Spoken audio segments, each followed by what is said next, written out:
Buenas chicos, ¿cómo les va? ¿Cómo andan? Buenas tardes.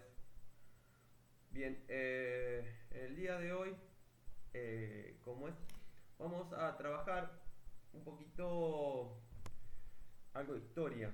¿Sí? Nosotros veníamos viendo o habíamos trabajado bastante la cuestión de Grecia eh, y de alguna manera lo otro que correspondería es continuar en Europa, pero si nosotros continuamos en Europa no vemos qué estaba pasando en América en esa misma época o en esos mismos años, ¿sí? Entonces, como vimos las primeras civilizaciones eh, en Grecia, vamos a trabajar también lo que son las primeras civilizaciones americanas hoy.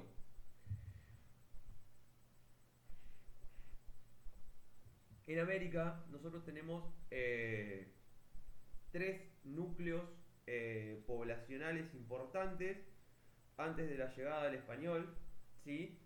Que son núcleos poblacionales que van a crecer muchísimo en materia demográfica durante estos años. Uno de esos centros poblacionales es en México, el norte mexicano o el centro norte mexicano, que es donde se ubicaron luego los aztecas, pero en este caso que vamos a ver hoy vamos a ver que es algo distinto, digamos que no son los aztecas los que están instalados en una primera etapa, sino que hay otros pueblos originarios. El otro centro poblacional o el otro centro urbano más importante queda al sur de México, en la selva, en lo que luego será el territorio maya.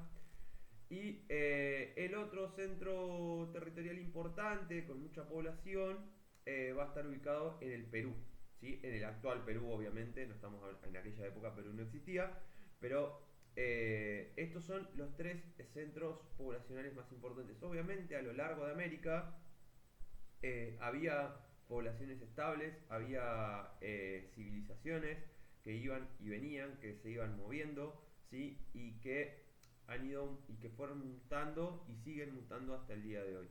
Eh, Muchas veces estos pueblos están invisibilizados por las lógicas estatales más mayoritarias, ¿sí? Pero nosotros en nuestro país tenemos cientos de pueblos originarios que aún viven, que conservan sus lenguas, ¿sí? Que conservan sus pautas y su idea de mundo, su cosmovisión, su cultura. Entonces no es que estos pueblos no existen más, o no es como dijeron hace unos días que los argentinos venimos de los barcos. En realidad nosotros tenemos que tener muy en claro que en territorio americano, antes de la llegada del europeo, allá en 1492, había gente que estaba viviendo, habitando y que tenía modos de vida propios, ¿sí? Que luego fueron modificados, si se quiere, por la invasión y la conquista. Pero bueno, eso es para otra clase. Hoy vamos a trabajar lo que son los primeros pueblos y las primeras civilizaciones. Bien, las grandes sociedades urbanas de América eh, van a, como yo les decía, van a estar ubicadas en la zona de Perú y en la zona de México. Por un lado, la primera civilización que emerge en nuestro continente y se organiza estatalmente es la cultura olmeca, ¿sí? Que va a surgir allá por el 1200 a.C. más o menos, y que va a tener un desarrollo bastante sostenido hasta el 400 a.C. Esta sociedad se va a ubicar en lo que es el actual México, eh, y que va a tener como característica, ¿sí? Pertenencia de la pertenencia va a tener como característica grandes centros ceremoniales, ¿sí? Que van a ejercer una influencia muy importante en la región. Estos centros ceremoniales eran bastante concurridos, ¿sí? Y eran lugares de culto.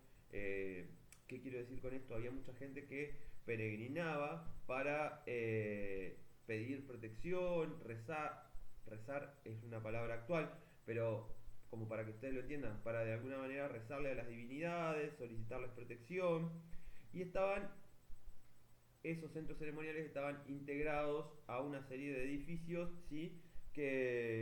Donde había gente que vivía de forma permanente, ¿sí? y que además de los templos había sedes de gobierno y demás. En los centros ceremoniales vivían de forma permanente, como yo les decía, los sacerdotes y un grupo de artesanos dedicados a la producción de cerámica, textiles y orfebrería, y algunos campesinos que realizaban tareas agrícolas. Los sacerdotes tenían una importancia enorme en esas sociedades porque además de encargarse del culto, van a actuar como jefes políticos y como jefes militares. Es decir, no solamente eran quienes mantenían de alguna manera los templos, sino que además eran quienes organizaban el ejército, quienes además cumplían funciones de gobierno, decidían qué se debía, qué no se debía hacer, cuándo, cómo, por qué. Entonces eran como, tenían como otro grado, digamos, de relación, si se quiere, con la sociedad. En estos centros ceremoniales, ¿sí? Tomaban contacto e intercambiaban bienes los miembros de comunidades más alejadas.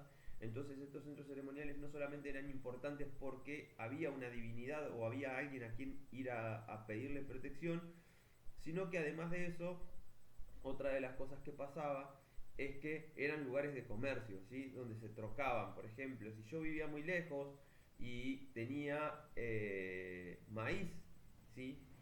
En mi zona o en mi región, y eso en la zona donde yo iba peregrinando para pedir protección y demás no estaba, yo podía trocar ese maíz por otro producto y llevármelo que no consiguiera en la región donde yo vivía, ¿sí? Era una especie de forma primitiva de comercio donde había un intercambio bastante fluido, ¿sí?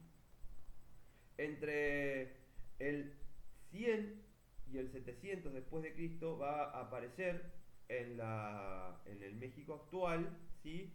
Un nuevo centro ceremonial que va a tener un nombre que se conserva hasta el día de hoy, que es un lugar muy visitado turísticamente en México, que se llama Teotihuacán. Teotihuacán es un término que se utiliza, que utilizan estos pueblos primitivos, ¿sí? Para significar que es el lugar donde se hacen los dioses, ¿sí?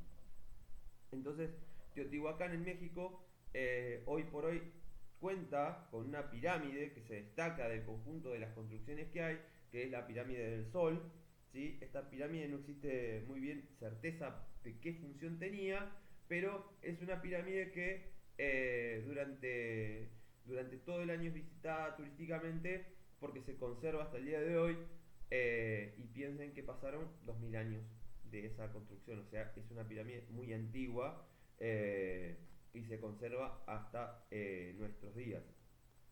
En esta relación, si se quiere, que va a haber entre los pueblos originarios, después va a relacionarse con las sociedades que continúen, digamos. Teotihuacán no es una ciudad, no es un centro ceremonial azteca, pero los aztecas van a tomar de alguna manera varias de las deidades presentes en estos pueblos o en estas comunidades y los van a ir difundiendo, ¿sí? Por Mesoamérica. Una de esas deidades más importantes en el mundo azteca es Quetzalcóatl. Ustedes dirán, ¿qué? Quetzalcóatl. Esto significa la serpiente emplumada, es decir, una serpiente con plumas. ¿Mm? Quetzalcóatl es como una especie de dios creador para las culturas mesoamericanas y que los aztecas van a tomar como elemento, si se quiere, de adoración. Eh, Posteriormente, en esta Mesoamérica, es decir, en este México y regiones, van a aparecer los mayas y los aztecas como sociedades preponderantes, y en el sur, más al sur, en la zona del Perú, va a aparecer otra civilización que son los incas, que van a tener un desarrollo territorial muy importante, originándose en lo que es el Perú, en la zona de Cusco, y que van a llegar, por ejemplo, hasta todo lo que es el costado oeste de nuestro país, en la zona de Jujuy, Salta, La Rioja, Catamarca, San Luis y Mendoza. Es decir, los incas abarcaron todo ese territorio desde Perú hasta nuestro país, en una fina pero muy extensa eh,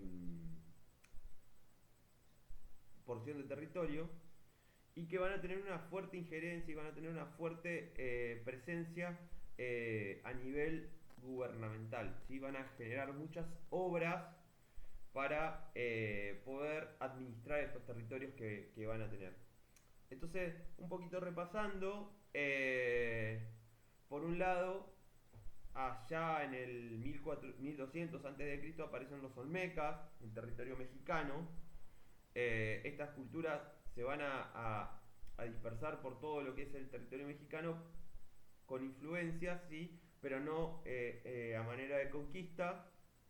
Y en el 1000 a.C. aparecen los chavín en la zona del Perú.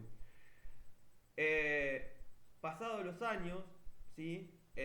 Los mayas van a aparecer entre el año 300 más o menos de nuestra era en México, que esto es importante saberlo, digamos, porque fíjense que en 1200 a.C. aparecen los olmecas, esto van a estar ahí dando vueltas, van a ejercer una fuerte injerencia ahí en el territorio, pero ya para el 300 después de Cristo aparecen recién los mayas en territorio mexicano. Por otro lado, los aztecas van a aparecer en el 1200 después de Cristo, es decir, van a pasar muchísimos años hasta que la sociedad azteca aparezca, y la sociedad azteca se va a establecer en el centro del territorio de México, en lo que actualmente es hoy la capital de México, en el Distrito Federal, pero con otro nombre. La ciudad de capital de los aztecas no se va a llamar México Distrito Federal, se va a llamar Tenochtitlán, ¿sí? Y era una ciudad muy grande donde vivían millones de personas, literalmente millones de personas, en el 1200 después de Cristo. Temporalmente, en la zona del Perú, para el 1300 después de Cristo, van a aparecer los incas, ¿sí? Los incas van a organizar, son este pueblo que yo les comentaba recién, que va a organizar de alguna manera una fina pero muy ordenada línea de territorio desde el Perú hacia el sur, llegando hasta territorio argentino y chileno, y desde el Perú hacia el norte, llegando hasta Colombia. Van a organizar una porción de territorio muy importante con diversas obras que van a tener como sentido, de alguna manera, tener un dominio extenso sobre el territorio. Aztecas, mayas e incas, ¿sí? Son pueblos que van a venir después de los olmecas y después de la cultura chavín, pero que de alguna manera estas primeras culturas, los olmecas en el México y los chavín en el Perú, van a generar como una especie de germen civilizatorio, o una especie de germen en el sentido de conformación de grandes ciudades, que luego estos pueblos, a partir de la experiencia y de la vida en comunidad, van a ir retomando y van a organizarse en territorios cada vez más extensos. Estas son las tres principales civilizaciones, pero si nosotros nos ponemos a ver el mapa, hoy por hoy en Argentina hay una diversa cantidad de pueblos originarios, ¿sí? Que viven y que conviven hasta el día de hoy, como yo les decía al principio de la clase, con su lengua, su cultura, su modo de vida y su cosmovisión, ¿sí? Les mando un abrazo grande, les voy a dejar unas actividades sobre esto, les pido que se sigan cuidando por favor, porque las terapias intensivas están hasta las manos de gente y no está bueno, ¿sí? Les mando un abrazo grande, continúen cuidándose y nos vemos cuando se pueda, ¿sí? Hasta luego.